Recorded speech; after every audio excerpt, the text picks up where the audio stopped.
पटना के डाक बंगलेस चौराहे से आए 6 साल के बच्चे का वीडियो आपने जरूर देखा होगा। वो बच्चा पुलिस फोर्स के सामने सीना तान कर खड़ा है और सीधा उनकी आंखों में आंखें डालकर पूछ रहा है, तुम लोग बच्चों के सर क्यों फोड़ रहे हो?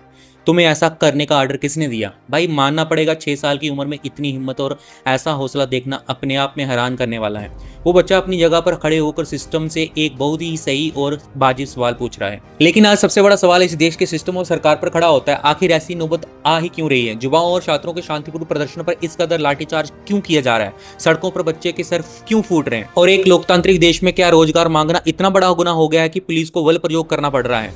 जब एक 6 साल का बच्चा पुलिस के सामने खड़ा होकर ये पूछता है कि आपको ये ऑर्डर किसने दिया, तो ये सरकार की नीतियों पर सबसे बड़ा तमाचा है। सरकार को सोचना होगा कि युवाओं के मसले को टेबल पर बैठकर क्यों हल नहीं किया जाता, ताकि सड़कों पर ऐसी नौबत ना ही आए। आते हैं सिक्के के दूसरे पहलू पर। सोशल मीडिया पर एक और नैरेटिव चलाया जा रहा है। कुछ राजनीतिक लोग और पेजेस चिल्ला चिल्लाकर कह रहे हैं कि देखिए, सरकार 6 साल के बच्चे से डर गई, इसलिए पुलिस उसको उठाकर लेगी। लेकिन दोस्तों, यहाँ हमें थोड़ा रुककर ठंडे दिमाग से सोचना पड़ेगा। क्या वाकई कोई सरकार जहाँ इतनी बड़ी पुलिस फोर्स एक 6 साल के बच्चों के बयानों से डर सकती है? बिल्कुल नहीं। असल में कुछ लोग इस बच्चे की बहादुरी और उसकी मासूमियत का गलत फायदा उठा रहे हैं। वह इस बच्चे को एक राजनीतिक हथियार की तरह इस्तेमाल कर रहे हैं, ताकि अपनी राजनीतिक चमका सकें और माहौल को और ज्यादा संवेदनशील बना सकें। उस बच्चे में बहुत दम है, उसकी तारीफ होनी चाहिए, लेकिन उसे लगातार 2-3 दिन तक उस उग्र माहौल के आगे रखना जहां वाटर कैनर और लाठियां चल रही हो, कितना सही है?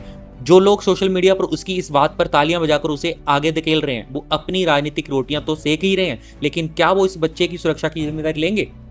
पुलिस ने उसे वहां से हटाया तो डर कर नहीं, बल्कि उसकी जान बचाने के लिए हटाया है। मैं आज ना तो उस बच्चे की हिम्मत के खिलाफ हूं और ना ही उसकी बातों को गलत कह रहा हूं। बच्चा बिल्कुल सही सवाल पूछ रहा है, लेकिन जवाब सरकार को देना होगा कि ऐसी नौबत क्यों आई, बच्चों पर लाठियां क्यों चली, और जवाब उन लोगों को भी देना होगा जो बच्चों को राजनीतिक मोहरा बना रहे हैं। इस मामले पर आपकी क्या राय है? क्या सरकार को छात्रों की मांगे मानकर ये लाठीचार्ज तुरंत बंद करना चाहिए? कमेंट में अपनी राय जरूर बताएं।